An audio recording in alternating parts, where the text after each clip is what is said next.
Olá, eu sou Alice e estamos falando de relacionamentos sociais.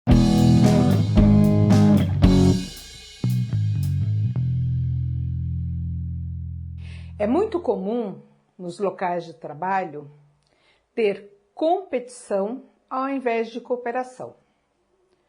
Isso num serviço de atendimento às pessoas, principalmente dentro dos serviços da assistência social, vale para os serviços de saúde, para os serviços de educação, para os serviços que priorizam o atendimento a pessoas e o ganho de autonomia, de aquisições, de conhecimento, de saúde, de melhoria de vida. Nesses serviços, mesmo dentro deles, a gente tem esse perfil. Parece que as pessoas estão sempre com medo de perder o seu lugar, o seu cargo. Não entendem que o trabalho tem que ser feito em equipe, com informações compartilhadas, para que ele seja realmente produtivo. Então, assim, é muito comum a gente ver gerente que morre de medo de partilhar informações da organização social, da prefeitura, da própria rotina de serviço com a sua equipe de trabalho. E ao invés de fazer da sua equipe aliados, acaba fazendo concorrentes, acaba fazendo ineficientes por falta de informação e de delegação de trabalho. É muito comum a gente ver os técnicos que atendem os usuários não compartilhar as informações com os orientadores, e eu não estou falando das informações sigilosas, essas têm que ser preservadas mesmo, Faz parte do escopo do atendimento manter o sigilo. Mas as informações construtivas, as informações que podem ajudar a entender o sujeito, a definir a forma de atendimento, essas também não são muito compartilhadas. E aí acaba gerando atritos, porque aí o orientador que não sabe qual é o problema daquele usuário, não sabe o que está sendo feito, porque isso também muitas vezes não é compartilhado pela equipe técnica, pelo gerente em relação, acaba gerando um sentimento de mágoa. Estou aqui me ferrando com esse sujeito que é agressivo, com esse sujeito que não entende e ninguém está fazendo nada. O cara está sendo agressivo comigo, o cara está sendo desrespeitoso, a pessoa não segue as orientações que têm que ser dadas e ninguém está fazendo nada. Porque a sensação é essa. Se a gente não compartilha informação, o que fica para quem está ali no atendimento no dia a dia? O pessoal da gerência, os técnicos não estão fazendo nada, o pessoal da prefeitura não está nem aí, também não está fazendo nada, a organização social também não liga para a gente, não está fazendo nada, ninguém está fazendo nada. E o que nós estamos fazendo aqui? É muito comum os orientadores também, se não tem essa cultura de compartilhar, ter uma proximidade com o usuário, ter alguma informação que o usuário compartilhou com ele e guardar para ele.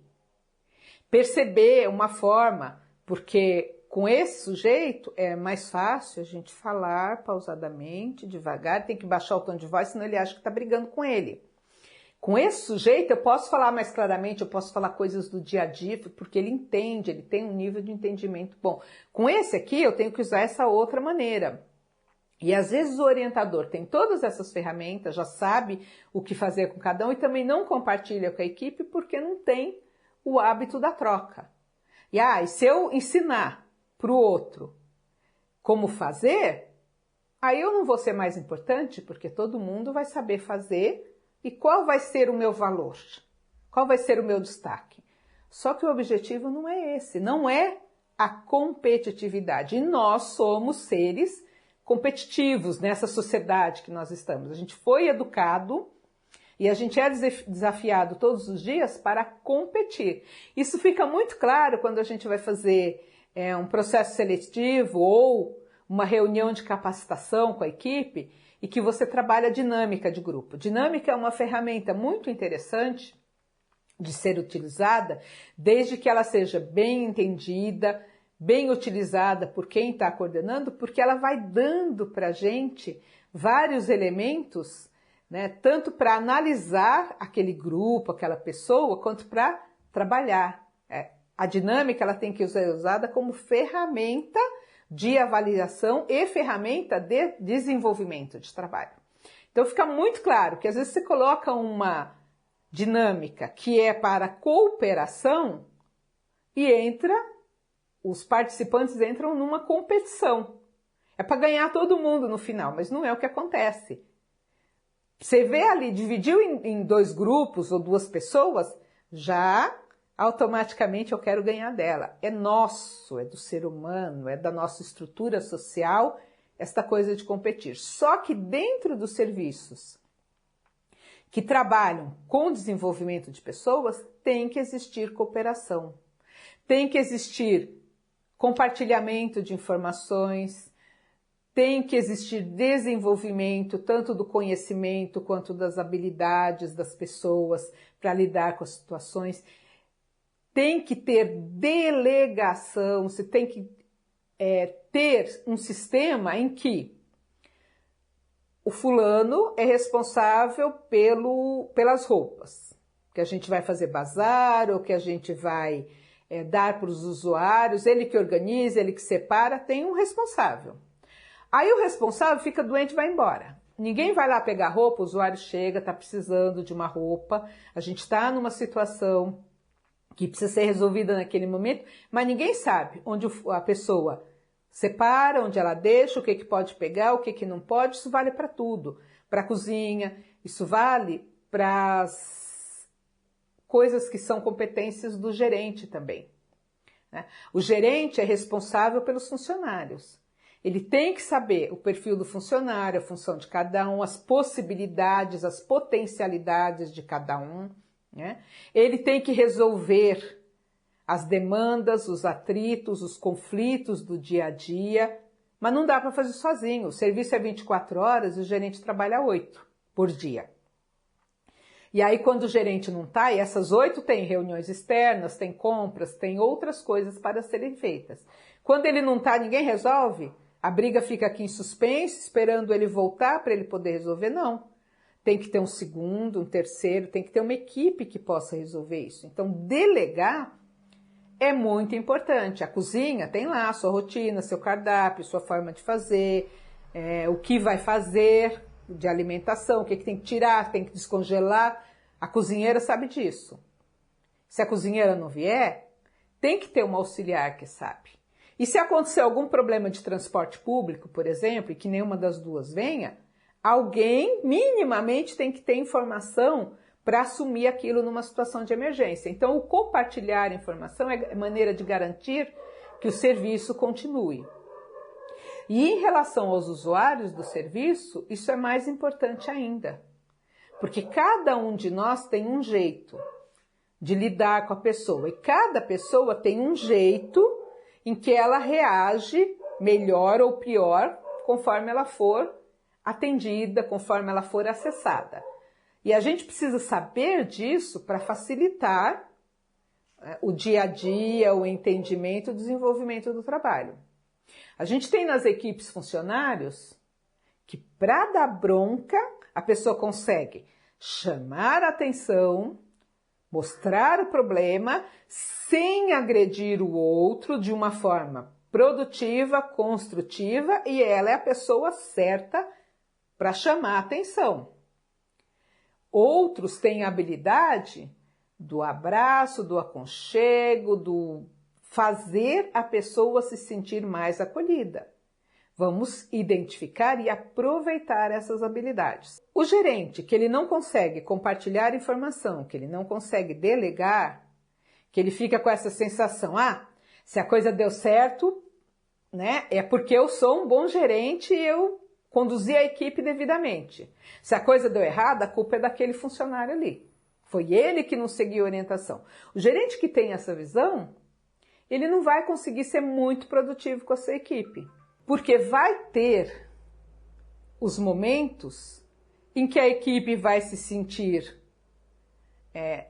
desorientada dentro do trabalho, não vai saber o que fazer, não vai saber para quem perguntar, não vai entender o que está acontecendo. O gerente que não compartilha a informação financeira, por exemplo, do serviço, que não deixa claro para a sua equipe quanto que é a verba, o que pode, vai ter que lidar com funcionários insatisfeitos, que vão achar que está tendo desvio de dinheiro, que vão achar que a verba está sendo usada de forma errada, que não vai entender por que eu tenho 8 orientadores e 12 operacionais, se eu deveria ter mais orientadores, porque a política pública determina assim. Se você não conversa, se você não esclarece, você vai dando margem para vários maus entendimentos que vão gerando atritos, que vão gerando angústias, que vão gerando sentimentos ruins e desnecessários e que vão comprometendo o todo do trabalho. Se você não confia, se você não troca informação, você também não confia que a sua equipe vai resolver. E aí a gente vê gerentes e técnicos num processo de insanidade tão grande porque acha que tem que estar 24 horas por dia ligado no serviço, 7 dias por semana, senão a coisa não funciona. A coisa não funciona sem mim.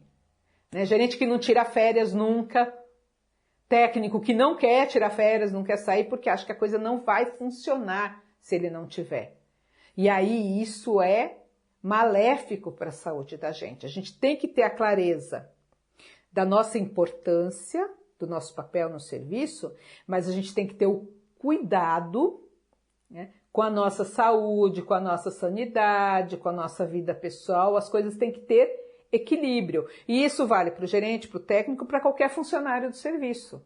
Né? A gente tem que ter a noção da nossa importância, da importância do nosso papel ali dentro, mas a gente também tem que ter a noção de que fizemos um bom trabalho e que a coisa vai continuar independente da gente, senão a gente fica louco. Senão a gente não consegue se desenvolver, a gente vai ficar doente. Né? O adoecimento na área social é uma constante, principalmente pelo desgaste emocional. E se a gente não preservar momentos de lazer, a nossa vida pessoal, os momentos de partilha das informações, a gente não suporta, né? Então é importante que tenha essa preocupação. E você confiar e você ser cooperativo é isso também.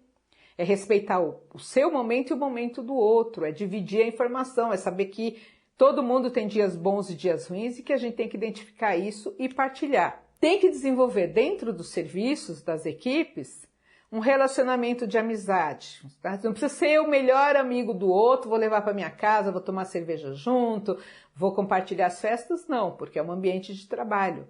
Mas tem que ter aquela consideração pelo outro, aquele respeito, aquela divisão de tarefas, aquela divisão de informações, para que você saiba que você tem com quem contar.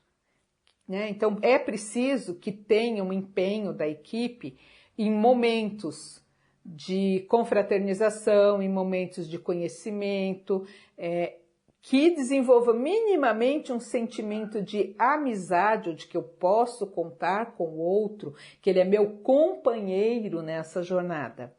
Tem que ter respeito, né? E isso é um fator importante entre toda a equipe, né? Dentro do ambiente de trabalho, não é legal chamar o outro por apelido, entre funcionários, né? Principalmente se for pejorativo, não é legal fazer determinadas brincadeiras que podem ferir o outro. Às vezes, o outro com quem você está fazendo, está tudo normal, mas quem está olhando de fora está olhando, olha, não tem respeito ali, né? Não, eles não se respeitam entre eles. Tem ali alguma coisa que não é muito legal. Então, a gente tem que ter preocupação com a imagem que a gente está projetando também. E aí, o respeito tem que estar no dia a dia. Se eu lido bem, se eu lido com respeito com a minha equipe, com os que trabalham comigo, eu estou passando para os usuários essa noção de respeito também. Se eu trato os usuários com respeito, eu mereço deles o respeito de volta, pelo exemplo. Não é só por aquilo que a gente fala, mas pelo que a gente mostra no dia a dia. Então, ter a consideração, ter a troca, ter a partilha do conhecimento. Isso é muito importante, em qualquer dos níveis de trabalho. Né? Tem que ter esse compartilhamento. E esse compartilhamento de informação, às vezes, é também entre os usuários. Às vezes, você precisa dizer para o usuário alguma coisa relacionada ao perfil do outro usuário para ajudar ele a entender as reações, né? Se a pessoa foi agredida, por que você fala alto com ela e ela já quer partir para a briga? Porque ela já tem esse histórico. Então, vamos entender isso. Ela foi abandonada, né? A situação que leva aquele comportamento, desencadear do comportamento. Você não precisa contar a história, mas precisa ajudar o outro a entender. Precisa ajudar as pessoas a se entenderem no grupo, a se respeitarem no grupo, né? A procurar ter esta consideração pelo outro dentro do grupo. Isso é característica da humanização.